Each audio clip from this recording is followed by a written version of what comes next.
श्री कृष्ण कहते हैं, जो बुद्धि धर्म से रहित हो वो स्वयं अपने कुल का नाश कर देती है। आज की कहानी शकुनी की जीवन वृत्तांत, कपट और षड्यंत्र का जनक और महाभारत का सबसे रहस्यमय और बुद्धिमान पात्र। सोचिए, अगर महाभारत में शकुनी ना होता तो क्या कुरुक्षेत्र का युद्ध होता? महाभारत का सबसे खतरनाक पात्र वो नहीं था जो गदा या धनुष उठाए खड़ा था। सबसे खतरनाक था वो व्यक्ति जो मुस्कुराते हुए पासे फेंकता था। गांधार, जहां एक निर्दोष जीवन जन्मा। शकुनी गांधार देश का राजकुमार था, राजा सुबाल का पुत्र और महारानी गांधारी का बड़ा भाई। एक समय था जब शकुनी भी एक सामान्य राजपुत्र की तरह स्वप्न देखा करता था, सम्मान का, शांति का और अपनी बहन के सुखी जीवन का। उसे क्या पता था कि वही बहन उसके विनाश का कारण बनेगी और वही प्रेम प्रतिशोध में बदल जाएगा। वो विवाह जिसने इतिहास बदल दिया। जब गांधारी का विवाह अंधे राजा धृतराष्ट्र से हुआ तो ये केवल एक राजनीतिक गठबंधन नहीं था, ये गांधार के लिए अपमान का प्रतीक बन गया। गांधारी ने स्वेच्छा से अपनी आंखों पर पट्टी बांध ली। ये त्याग था, लेकिन शकुनी के लिए ये पीड़ा थी। कारागार, जहां शकुनी टूट गया। कथाओं के अनुसार गांधार के राजा सुबाल और उसके पुत्रों को हस्तिनापुर में बंदी बना लिया गया। कारागार की दीवारों ने जो देखा वो इतिहास में नहीं लिखा। भूख, अपमान और तिरस्कार, एक एक कर शकुनी ने अपने भाइयों को मरते देखा और अंत में अपने पिता को भी।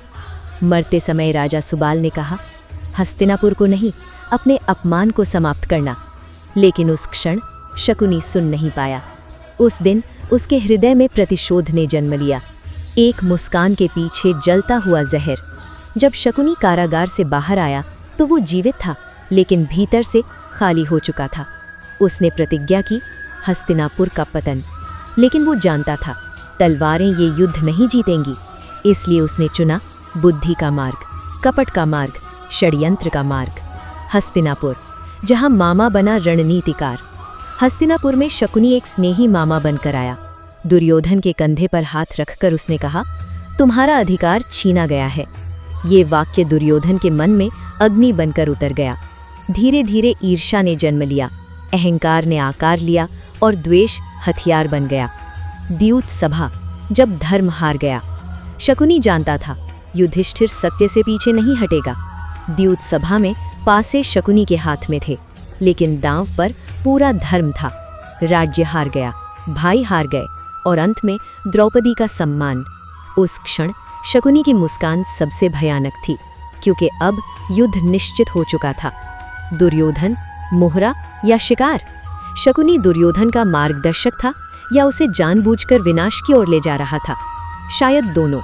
वो दुर्योधन को बचाना चाहता था, लेकिन अपने बदले से खुद को नहीं बचा पाया। कुरुक्षेत्र, प्रतिज्ञा का अंत। युद्ध में शकुनी कोई महान योद्धा नहीं था, लेकिन उसकी चालें 1000 तलवारों से अधिक घातक थी। अंततः सहदेव ने अपनी प्रतिज्ञा पूरी की। शकुनी गिरा और उसके साथ एक युग का सबसे बड़ा षड्यंत्र समाप्त हो गया। क्या शकुनी केवल खलनायक था? शकुनी था एक अपमानित भाई, एक असहाय पुत्र और एक टूटा हुआ मनुष्य।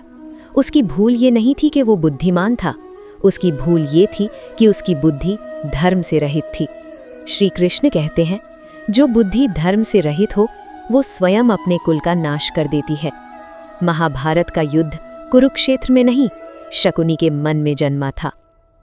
अगर आपको हमारी स्टोरी वीडियो अच्छी लगी हो तो हमारे वीडियो को लाइक करें, चैनल को सब्सक्राइब करें और अपने फ्रेंड्स के साथ भी शेयर कीजिए और कमेंट में बताइए कि कैसी लगी आपको ये स्टोरी। धन्यवाद।